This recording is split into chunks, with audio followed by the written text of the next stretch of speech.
My name is Chelsea King, and I turned 38 in Jackson, Mississippi. I'd planned a big birthday dinner at a local soul food restaurant expecting my family to show up: my dad, my mom, my brother, my aunt. I'd even reserved a private room, paid for everything. Then my phone pinged. A text from my dad: "Don't expect anyone to show." My stomach dropped. I opened social media, and there it was. A group photo of them all in Miami lounging by a pool, sunglasses gleaming. The caption read, "Finally, together." I stared at the screen, my hands shaking. They didn't just skip my birthday, they flaunted it. I typed one reply: "What a coincidence." That night, I logged into my accounts and froze every expense account tied to their rentals. By morning, my phone lit up: 28 missed calls, voicemails piling up. They thought they could ditch me and keep cashing my checks. They were wrong. Before I dive into my story, let me know what time it is, where you're watching this, and which city you're in, so I can see just how far my story is reaching. I'd been planning my 38th birthday for weeks. The soul food restaurant in Jackson, Mississippi was the perfect spot: family-owned, warm, the kind of place where you feel at home. I reserved a private room, ordered platters of fried catfish, collard greens, and cornbread, enough for my whole family: my dad, my mom, my brother, my aunt. I'd even sent invites a month ago, double-checked RSVPs. They all said they'd be there. I wanted it to be special, a chance to bring everyone together, maybe smooth over the tension that had been simmering for years. I'm a real estate investor, have been for over a decade. I own 6 apartment buildings in Jackson, and my family lives in 3 of them, paying way below market rent. I've covered their late payments, skipped fees, even paid for my brother's car when his business tanked. It's not like I'm rolling in cash, but I've worked hard, built a solid portfolio: 25 units, steady income. My dad's always called it our family empire, like he had a hand in it. He didn't. I started with a small inheritance from my grandmother and turned it into something real. They've leaned on me ever since, expecting handouts while throwing shade at my choices.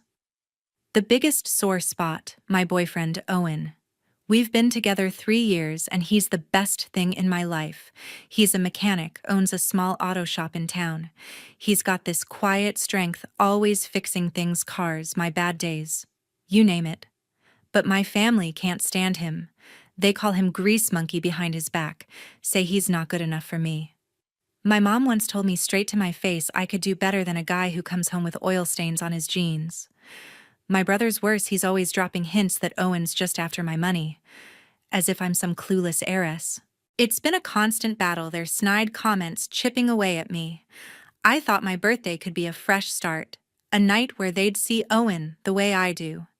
That morning, I was buzzing with excitement. I'd spent hours picking out a dress. Navy blue, simple but sharp. Owen helped me set up the restaurant, hauling in decorations, joking about how I'd gone overboard with the balloons. I laughed, but deep down I was nervous. My family's never been easy. My dad's the type who expects everyone to fall in line with his plans, always talking about family image. My mom backs him up, nodding along like he's preaching gospel. My brother's always chasing some get-rich-quick scheme, leaning on me to bail him out. My aunt's the queen of gossip, stirring the pot whenever she gets a chance. Still, I hoped they'd show up, eat, laugh, maybe act like a real family for once. I got to the restaurant early, checked the setup. The tables were perfect, candles, flickering music low. Owen was there, looking sharp in a button-down, even though he hates dressing up. He squeezed my hand, told me it'd be great. I wanted to believe him. Then my phone buzzed. I figured it was my dad saying they were running late. I opened the message and my heart stopped. "Don't expect anyone to show," he wrote. No explanation, no apology, just those 5 words. I read it again, thinking it was a mistake. My dad's always been blunt, but this was a gut punch. I stood there staring at the screen, feeling the room shrink around me. Owen asked what was wrong, but I couldn't speak. My family didn't just ditch me, they didn't even care enough to fake an excuse. I'd spent thousands on them, carried their weight for years, and this was how they repaid me. I wasn't just hurt. I was done. I stood in the restaurant, the candles flickering on empty tables, my phone heavy in my hand. Owen looked at me, his eyes searching. "Babe, what's going on?" he asked. But I couldn't form words. My family had ditched my birthday. No warning, no excuse. I needed to know why. I opened my social media app hoping for some clue, maybe a last-minute emergency. Instead, I found a photo that hit me like a freight train. There they were. My dad, my mom, my brother, my aunt posing by a Miami pool, all smiles, drinks in hand. The caption read, "Finally together." I stared at it, my pulse racing. They weren't just skipping my party. They were on a full-blown vacation, flaunting it for the world to see. And I wasn't invited. I scrolled through the comments. Friends, cousins, even my mom's book club were chiming in with heart emojis and looks like fun. Not one mentioned me. My aunt had posted the photo, her usual smug grin plastered on her face. My brother was laughing, arm around my mom, who looked happier than I'd seen her in years. My dad stood in the center, proud, like he'd orchestrated the whole thing. This wasn't a last-minute trip. They'd planned it, kept it secret, and chose my birthday to rub it in my face. I felt like I'd been erased, like I wasn't even part of the family anymore. My whole life, I'd carried their weight, cheap rent loans, favors, and this was their thanks. A public slap captioned, "Finally together," as if I was the one holding them back. I wanted to scream, to call them out right then and there. But something stopped me. I'd spent years letting their jabs slide, swallowing my hurt to keep the peace. Not this time. I locked my phone, took a deep breath, and looked at Owen. "Let's eat," I said, my voice steadier than I felt. He raised an eyebrow but didn't push. We sat down at the table meant for 10. Just the two of us, surrounded by untouched plates of catfish and cornbread. The waiter, sensing the mood, kept his distance. Owen cracked a joke about the balloons still floating above us, trying to lighten things up. I forced a smile, but my mind was racing. They thought they could humiliate me and keep cashing my checks. They had no idea who they were dealing with. As we ate, I started piecing it together. My family's always been about appearances, big house, fancy trips, the perfect image. They hated Owen because he didn't fit their mold, a mechanic who didn't care about their social ladder. This Miami trip wasn't just a vacation, it was a statement. They wanted to show me I didn't belong, that I was the outsider for choosing him. I thought about the apartments I owned, the ones they lived in for pennies. My brother's failing business propped up by my properties. My dad's boasts about our empire built on my back. They'd taken everything I'd given them and thrown it in my face. I wasn't just angry, I was done playing their game. I leaned across the table, looked at Owen. "They think they can cut me out," I said, my voice low. "They're wrong." He nodded, his eyes steady, like he knew I was cooking up something big. I didn't tell him the details, not yet. But in my head, a plan was forming. I'd hit them where it hurt their wallets. I could raise their rent to market rates, sell off the commercial property my brother used for his so-called business. I'd given them too much for too long, and they'd mistaken my kindness for weakness. They wanted to play dirty. I'd show them I could play dirtier. By the time we finished dinner, I felt a strange calm. The hurt was still there, sharp and raw, but it was fueling something else, resolve. I wasn't going to cry or beg for their approval. I was going to take back control. Owen drove us home, his hand on mine, not asking questions. He knew me well enough to let me stew. I woke up the morning after my birthday with a fire in my chest. My family had declared war, and I wasn't going to roll over. For years I'd carried their weight, cheap rent loans, endless favors, and they'd repaid me with betrayal. No more. By noon, I was at my desk, laptop open, diving into the leases for the 3 apartment buildings where my dad, my mom, my brother, and my aunt lived. I'd let them pay half the market rate, sometimes less, because they were family. That ended today. I drafted new lease agreements, raising the rent to full market value, $2,000 a month per unit, no exceptions. Mississippi law required 30 days' notice, so I sent the emails through my property management software, knowing they'd hit their inboxes by evening. No discussion, no warning, just cold, hard numbers. Then I turned to the strip mall my brother leaned on for his so-called consulting firm. It was one of my first big wins as an investor, a small commercial property on Jackson's outskirts, 5 storefronts, reliable tenants. My brother leased the anchor unit for his business, a string of half-baked schemes that never made a cent. I'd given him a ridiculous deal, $500 a month for a space worth $4,000 on the open market. He'd used it to play entrepreneur, flashing the address on business cards while I covered his losses. I called my real estate agent, my voice steady. "List the strip mall," I told her. "Find me a buyer fast." By afternoon, she had a developer on the hook, ready to turn it into a retail hub. I signed the preliminary sale agreement, cash offer 20% above asking. My brother's lifeline was gone, and I didn't blink. By 6 p.m., my phone started buzzing. My mom's text came first. "What's this about the rent going up?" "Call me now." I didn't. My brother fired off a string of messages. "You can't do this. That's my business space. We need to talk." I ignored them. My aunt sent a novel-length text whining about how shocked she was, how I was ripping the family apart. My dad's message was short, icy. "This is low even for you." I read each one, my jaw clenched, but I didn't reply. They'd planned their Miami stunt to cut me out, and now they were scrambling because I'd hit back where it hurt. By morning, my phone showed 28 missed calls, voicemails piling up, angry, then desperate. They thought they could guilt me into backing down like I'd done for years. They were wrong. I sat with Owen that night, sipping coffee at our kitchen table. "They're freaking out," I told him, sliding my phone across to show the texts. He scanned them, shaking his head, a faint smile on his lips. "They didn't see you coming," he said. I nodded, a mix of satisfaction and heaviness settling in. This wasn't just about money, it was about taking back my power. My family had treated me like a bank, cashing my checks while sneering at Owen at me. Raising the rent and selling the strip mall wasn't just revenge. It was me saying I was done being their doormat. I'd poured thousands into their lives, rent discounts, car loans, my brother's endless failures, and they'd repaid me with a public snub. Now they'd learn what life looked like without my support. The next day, the texts kept coming more desperate. My brother sent a long one. "I can't afford $2,000 a month. You're killing my business.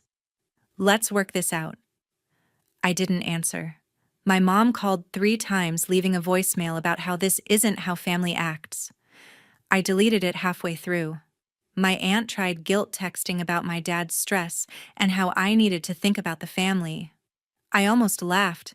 They hadn't thought about me when they posed for that photo, when they chose Miami over my birthday. My dad sent another text. "You'll regret this." I didn't flinch. They'd made their choice, and I'd made mine. I checked my email and saw a note from my agent. The strip mall deal was on track, closing in 2 weeks. The buyer's cash offer was locked in, and my brother's firm would be out, no extensions. I felt no guilt. He'd never thanked me for the cheap lease, never acknowledged the thousands I'd sunk into his ventures. My dad and mom were no different, living in my apartments like they owned them, never offering a dime for repairs or taxes. My aunt, always stirring drama, had no right to lecture me. I'd given them everything, and they'd thrown it back in my face. Now they'd face the consequences. Owen watched me work, his eyes steady. "You sure about this?" he asked, not pushing, just checking. "Absolutely," I said. This wasn't just about cutting them off, it was about breaking the chains they'd used to control me.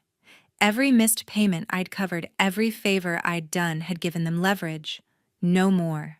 I sent a final email to my property manager, locking in the rent increases. No negotiations, no discounts. My family wanted to act like I didn't exist. Fine. They could live like it. The texts kept coming over the next few days, a mix of anger and pleading. My brother offered to make it right if I gave him time. My mom tried guilt again. "We're your family. You can't do this." My dad's last message was a threat. You're making a mistake. I didn't respond. Their panic felt like justice they'd crossed me, and I wasn't letting them off. My phone buzzed nonstop, but I turned it to silent, done with their excuses. I'd drawn my line in the sand, and I wasn't stepping back. They'd underestimated me, and they were about to find out how much that cost. 3 days after I raised their rent and listed the strip mall, my dad and mom showed up at my doorstep unannounced. I'd been expecting this, but seeing them there, my dad's jaw set, my mom's eyes narrowed, still sent a jolt through me. Owen was at his shop, so it was just me, standing in my living room facing them down. My dad didn't waste time. "You're being selfish?" He said, his voice sharp like I was a kid who'd broken a rule. "Raising our rent, selling your brother's business space? This isn't you." My mom jumped in, her tone softer but just as cutting. "We're your family. You're tearing us apart over a tantrum." I stood there, arms crossed, letting their words hang. They thought they could march and guilt me, and I'd fold. They didn't know I was done playing their game. I leaned against the counter, keeping my voice steady. "You chose Miami over my birthday," I said. "You posted it for the world to see. Don't talk to me about family." My dad's face reddened. "That was a family trip. You could have come if you weren't so stubborn." Stubborn? I almost laughed. They hadn't invited me, hadn't even hinted at it. My mom tried a different angle, her voice trembling like she was on the verge of tears. "We didn't mean to hurt you. We just needed time together. You've been so distant." Distant? I'd been covering their rent, bailing out my brother, swallowing their jabs about Owen for years. I shook my head. "You don't get to rewrite this. You made your choice." My dad stepped closer, pointing a finger. "You think you can cut us off? We built you up. You'd be nothing without us." That hit a nerve, but I didn't flinch. "I built myself," I said, my voice ice cold. "Those apartments, my work. That strip mall, my investment. You've been living off me, not the other way around." My mom gasped like I'd slapped her. "How can you say that?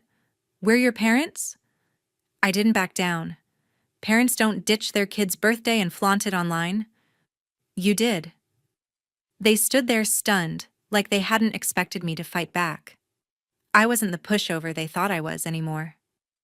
Before they could say more, my phone buzzed with an email from my bank.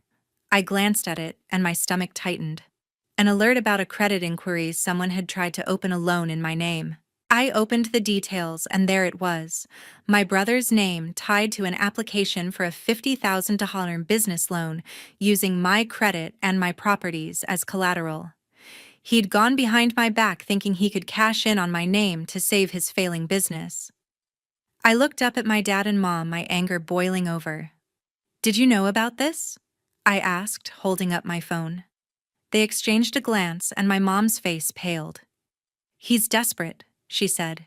"He didn't mean any harm." I laughed, a sharp, bitter sound. "No harm. He tried to steal from me." I pulled up the bank's number, called them right there, and reported the fraud.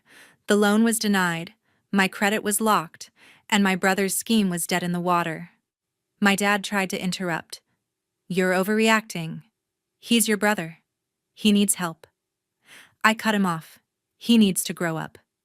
And so do you." I told them to leave, my voice firm. "There's no deal to make here. The rent's going up. The strip mall's sold. You figure it out." My mom started to cry, real tears this time, but I didn't budge. "You should have thought about family before you ditched me," I said. "Get out." They left, my dad muttering about how I'd come around, my mom sniffling like I was the villain. I shut the door, my hands shaking but my resolve solid.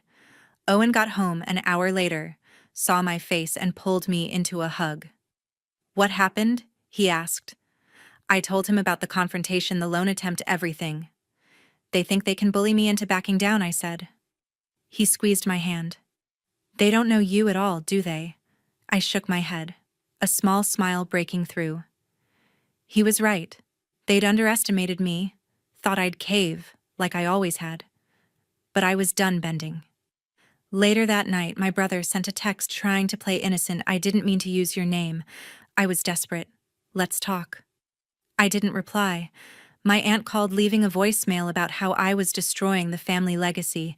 I deleted it. My dad sent one last message: "You're making enemies you don't want." I didn't respond. They'd spent years taking my money, my time, my patience, and now they wanted to paint me as the bad guy. No, I'd given them every chance and they'd thrown it away with that Miami trip, that photo, their lies. I wasn't negotiating. The line was drawn and I wasn't crossing it.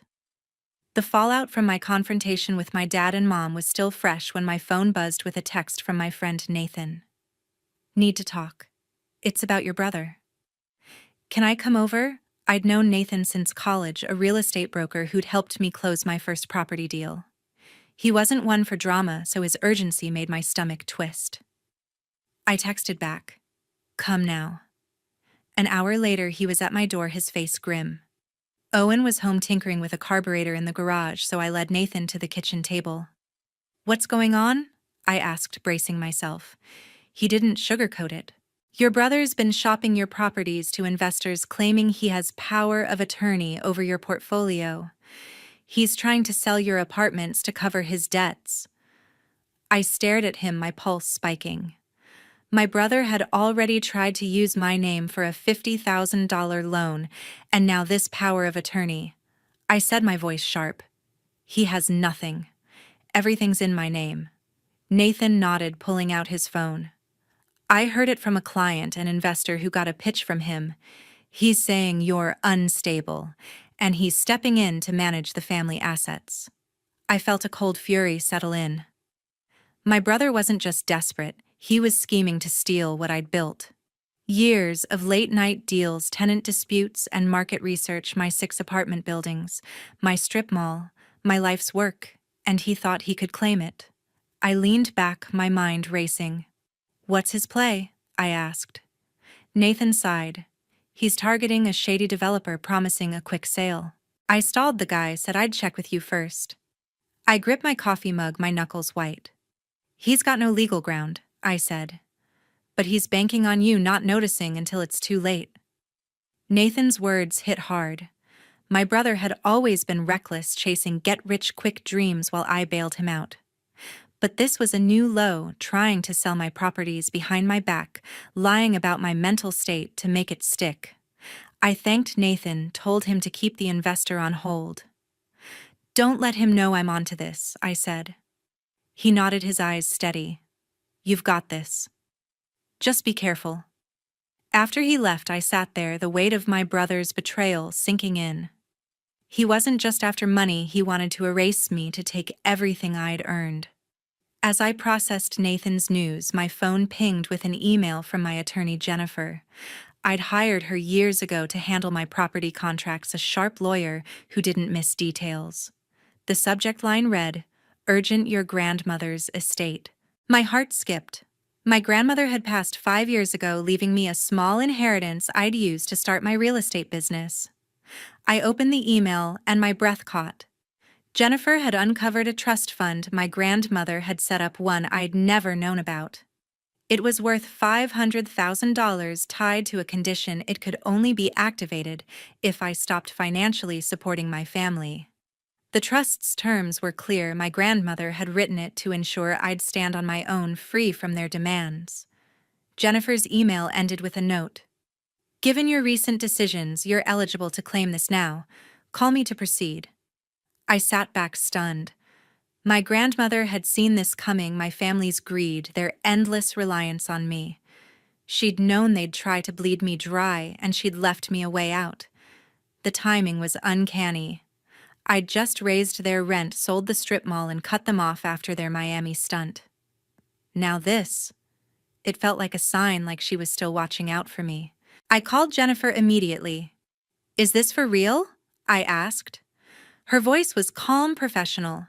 "It's ironclad. The trust is yours, but you have to maintain the cutoff. No rent discounts, no loans, no support." Your grandmother was clear. I nodded, though she couldn't see me. "I'm done with them," I said. "Let's move forward." She promised to start the paperwork, and I hung up, a strange mix of relief and resolve washing over me. I told Owen everything that night, pacing the living room as he listened.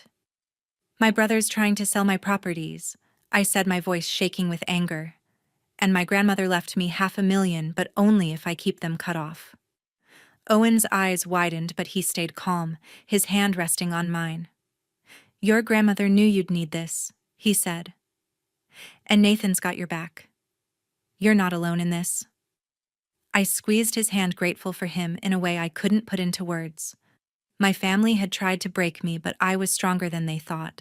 With Nathan's warning and Jennifer's email, I had the upper hand. I spent the next day digging into my brother's scheme. I called my property manager, confirmed every lease and title was locked in my name, no loopholes, no power of attorney. I told her to flag any inquiries about my properties and report them to me directly. Then I emailed Jennifer, asking her to monitor my brother's moves for any legal missteps. If he was pitching to shady developers, he was likely breaking laws, and I wasn't going to let him slide. The trust fund was a game changer. It wasn't just money, it was freedom. I could expand my business, invest in new properties, build a life with Owen without my family's weight dragging me down. They'd tried to erase me, but I was rewriting the story. My phone kept buzzing with texts from my dad, my mom, my aunt, still trying to guilt me, still acting like I owed them. I ignored them. My brother sent another message claiming he just wanted to talk, but I knew better. He wasn't sorry. He was scared. He'd tried to steal from me, and now he was caught. I wasn't going to confront him, not yet. I'd let him sweat. Let him think his plan was still in play. My grandmother's trust, Nathan's loyalty, and Jennifer's expertise were my armor. My family had underestimated me for the last time, and I was ready to show them what I was made of. A month after I locked down my properties and claimed my grandmother's trust fund, word got back to me about my family's new reality. My dad, my mom, my brother, and my aunt had moved out of my apartments, unable to afford the market rate rent I'd set. They'd landed in a budget complex on the edge of Jackson, cramped units, thin walls, no pool or gated entry. The kind of place they'd once sneered at back when they lived off my generosity. My brother's so-called consulting firm was gone, his office space now a vape shop in the strip mall I'd sold. My dad's boasts about the family empire were silent. He was driving for a rideshare app to make ends meet. My mom had taken a part-time job at a grocery store, her designer bags replaced with a faded tote. My aunt, always the loudest about family pride, was renting a studio, her social media posts now just complaints about noisy neighbors. I didn't feel joy hearing this, just a quiet satisfaction. They'd built their lives on my back, expecting me to keep them afloat, while they judged my choices and excluded me. Now they were facing the real world, stripped of the luxury I'd subsidized. I'd given them years of cheap rent loans, second chances, and they'd repaid me with betrayal. Their new reality wasn't my fault, it was their consequence. I'd learned the hard way that family isn't about blood, it's about respect. They'd chosen to cross me, and I'd chosen to stand up for myself. With the $500,000 from my grandmother's trust, I took a leap I'd been dreaming of for years. I sat down with Owen one evening, my laptop open, to a business plan I'd been sketching out. What if we started our own real estate company? I asked. His eyes lit up, that steady confidence I loved shining through. You've got the brains, babe. I'm in. We spent weeks hammering out the details, incorporating the company's scouting office space, building a client list. Nathan connected us with investors, and Jennifer handled the legal setup, her sharp eye catching every detail. By spring, we'd opened King Properties, a small firm focused on affordable housing in Jackson. Owen took charge of operations, his practical know-how balancing my vision. We hired a small team, and I used the trust fund to buy 2 new apartment buildings, ones we'd renovate to give families a decent place to live without breaking the bank. Every step felt like a reclaiming of my power. My family had tried to tear me down, to steal what I'd built, but I was building something better, something mine. Owen was by my side, not just as my boyfriend, but as my partner, his belief in me unwavering. The trust fund wasn't just money. It was my grandmother's way of reminding me I was enough. She'd seen their greed, known they'd try to hold me back, and given me a way to rise above.